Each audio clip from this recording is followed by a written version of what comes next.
r/rules horror. Posted by u/Funky-Munke. The job's rule of thumb. So, you decided that the $5,000 signing bonus was enough to essentially sell your soul? I know that sounds scary, but don't worry, you didn't actually sell your soul. But those $5,000 weren't given in goodwill. It's actually a loan the gray suits gave you. One that you're gonna have to pay back, one day at a time. Don't think about getting lawyered up either. This place has so many different legal loopholes it jumps through that it can actually get away with everything it does. They wouldn't believe us about what they hide anyways, but having all the new recruits on the same page about what's happening makes life that much easier for everyone. So here's a list of instructions on how to make each day here less miserable.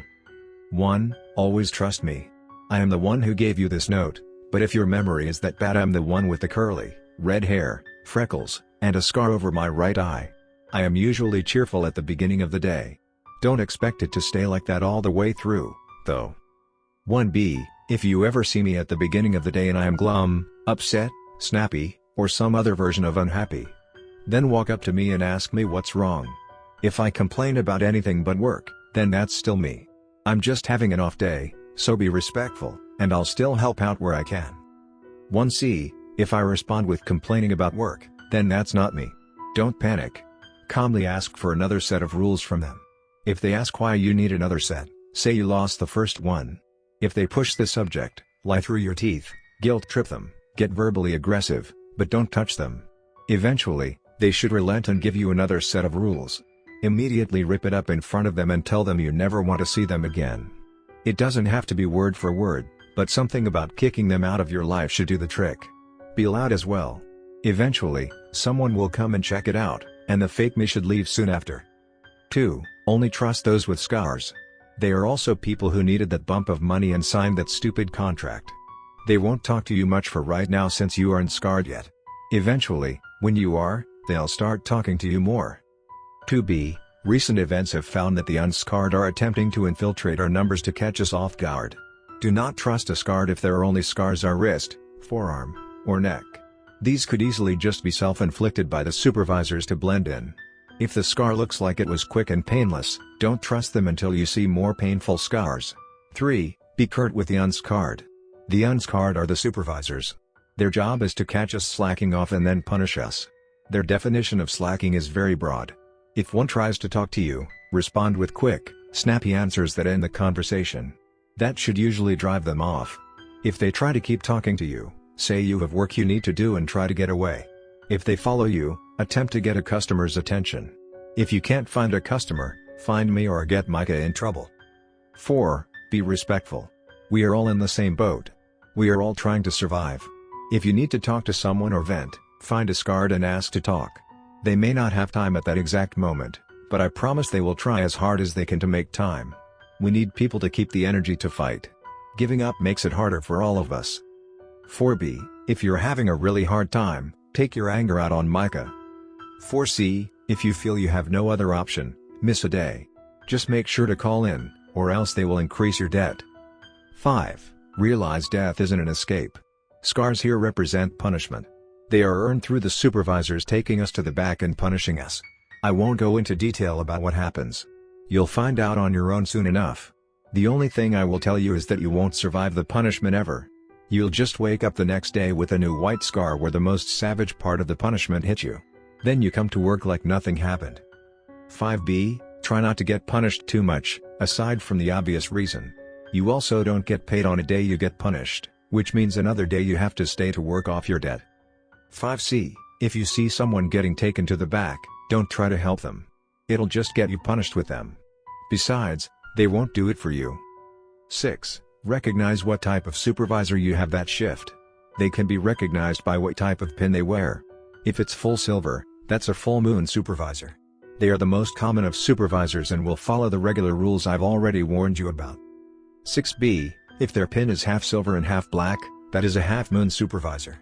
They usually stand in for supervisors when the usual ones are off. They are more lenient about what counts as slacking off but are more sadistic about the punishment. 6c. If we have a half moon supervisor, keep close to me until all the customers leave and the store closes. I'll make sure we keep busy until we close. That's around the time the supervisor gets sleepy and pays less attention.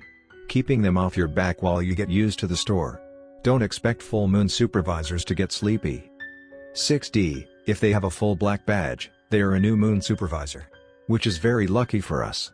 New moon supervisors don't know much about what is going on, so as long as we look busy, we shouldn't be punished at all.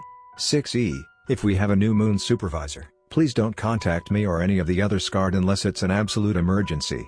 We are most likely spending our time gaslighting the supervisor into making a mistake and giving us an edge. We will need as much time as possible, and as someone new, you need to keep the floor looking busy. 7. Be safe.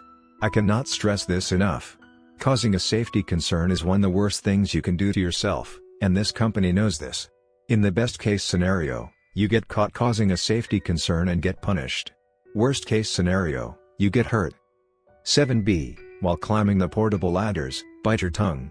I know it sounds crazy, but if you don't, your jaw will start shaking. The rest of your body will quickly follow suit, and you'll fall. 7C, while standing on the portable ladder, try to keep your hands on the top of it. If you can't, for instance, because you need to grab something off the top shelf, whistle a tune. If you can't whistle, ask a SCARD to teach you.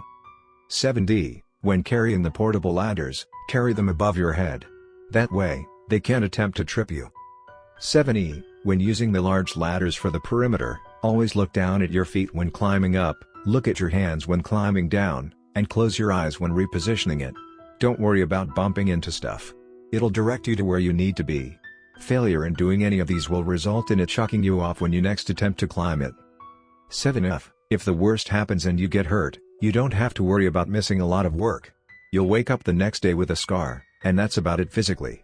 However, the company needs to pay quite a bit to make sure that incident doesn't cause them legal trouble, which will be added to your debt. You could go from $5,000 in debt to $50,000 in debt. I've seen it happen. People's minds break. I don't want to see it happen ever again. 7G, if I or any other SCARD see you doing something unsafe, we will immediately report you to the supervisor. Please forgive us. We would rather see you punished than hurt. And if you see a SCARD doing something unsafe, immediately report them. They may be angry in the moment, but there shouldn't be any hard feelings by the next day. 8. Understanding pay. Pay comes daily. But you'll never see a cent of it while you're in debt. 100% of your income goes to paying off that goddamn debt. This means that you'll probably need to live in the employee housing in the building. 8B, supervisors will never enter employee housing.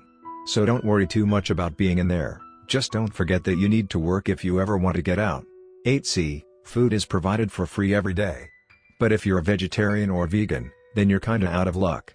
We only get fruit on Fridays. Every other day it's strictly meat. And don't worry, we've had people check the meat, it's beef, pork, and chicken. Very rarely is it deer. 8D, please be respectful in employee housing. Don't be the reason we can't have nice things. 8E, please be quiet while you're in employee housing.